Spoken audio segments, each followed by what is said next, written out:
Assalamualaikum warahmatullahi wabarakatuh. Kasus tambahan penghasilan pegawai di Rumah Sakit Umum Daerah Abdul Wahab Syahrani Samarinda berawal dari adanya temuan Badan Pemeriksa Keuangan. Dalam auditnya, Badan Pemeriksa Keuangan membuka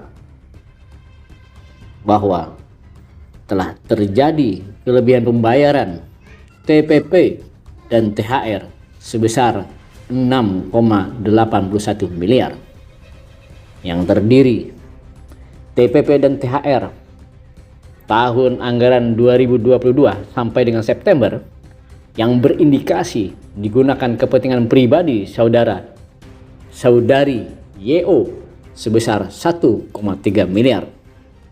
Kemudian tidak hanya itu, saudari YO dalam temuan BPK itu juga disebut bahwa TPP tahun anggaran 2018 sampai dengan 2021 yang berindikasi digunakan untuk kepentingan pribadi saudari YO sebesar 4,9 miliar.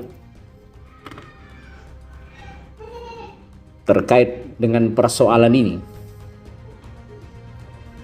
ini tanggapan Direktur Rumah Sakit Abdul Wahab Syahrani. Kasus ini sudah bergulir di Kejaksaan Tinggi Kalimantan Timur. Bahkan pihak Kejaksaan Tinggi Kalimantan Timur telah memeriksa sebanyak 6 orang, termasuk salah satunya adalah Dirut Rumah Sakit. Jadi hasil rapat ini tadi memang pihak Komisi 4 mempertanyakan, mungkin teman-teman sudah tahu lah ya. Ya saya sampaikan, memang masalah yang temuan itu kan temuan terkait temuan BPK audit 2022 dan itu memang sekarang sudah dalam proses di kejaksaan. Ada beberapa temuan itu yang memang tidak masalah hukum, artinya cukup dengan pengendalian rekomendasi dari itu sudah kita jalankan semua rekomendasi. Selain administrasi Pak ya? Ya itu beberapa sudah dilakukan pengembalian, kemudian rekomendasi perbaikan alur dan segala sudah kami laksanakan dan itu sudah kami laporkan.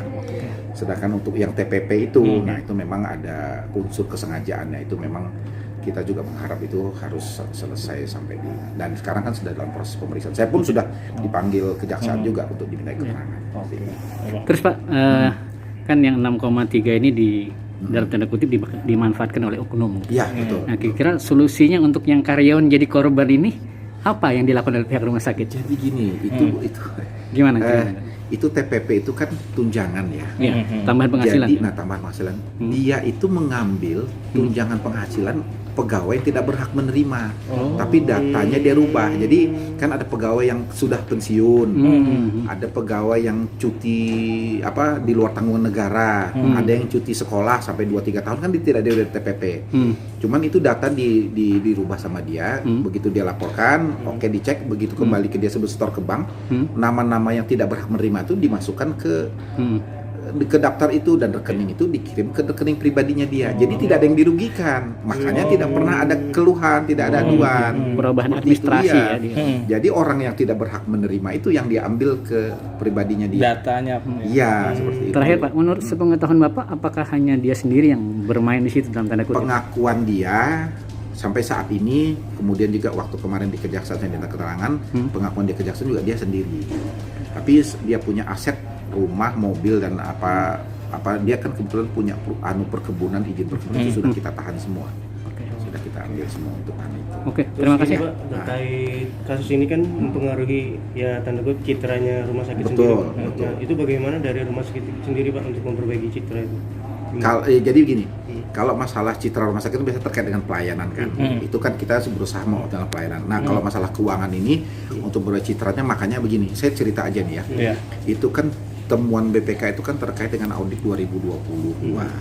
Waktu tapi berlangsungnya mulai 2018 Pak. Nah, makanya saya cerita.